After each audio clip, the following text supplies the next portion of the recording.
ஒரு படத்துல வடிவேலோட great Kirikalan magic show மாதிரி இன்னைக்கு ஒரு மேஜிக் ஷோ பார்க்க போறோம். இது வந்து தமிழக அரசு கிராமப்புறங்கள்ல வச்சிருக்கக்கூடிய குப்பை தொட்டி. இதுல வந்து குப்பை போட்டா என்ன ஆகுது அப்படிங்கறத மட்டும் கொஞ்சம் பாருங்க. இதோ நிக்கிறான இந்த பாய் உள்ளத்துக்கு போட போறேன், மூட போறேன். அதுக்கப்புறம் இங்க என்ன நடக்குதுன்னு நீங்க பார்க்க போறீங்க.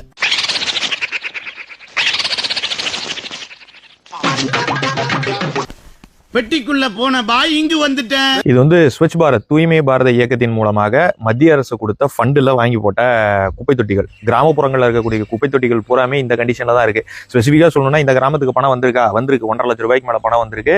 குப்பை தொட்டிகள் வாங்குவதற்கு சாலிட் வேஸ்ட் மேனேஜ்மெண்ட் ஸ்கீம்ஸ் மூலமா இந்த கிராமத்துக்கு பணம் வந்திருக்கு. எல்லா கிராமங்கள்ல இருக்கக்கூடிய குப்பை தொட்டியோட நிலைமை தான்.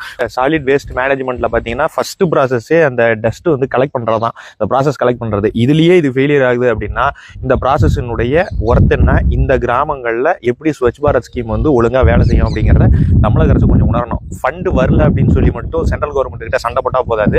அதே நேரத்துல ஃபண்டு கொடுத்த ஃபண்டை வந்து உருப்படியா எப்படி பயன்படுத்திருக்கீங்க அப்படிங்கறதையும் மக்களிடம் சொன்னீங்க அப்படின்னா இன்னும் கொஞ்சம் நல்லா இருக்கும்.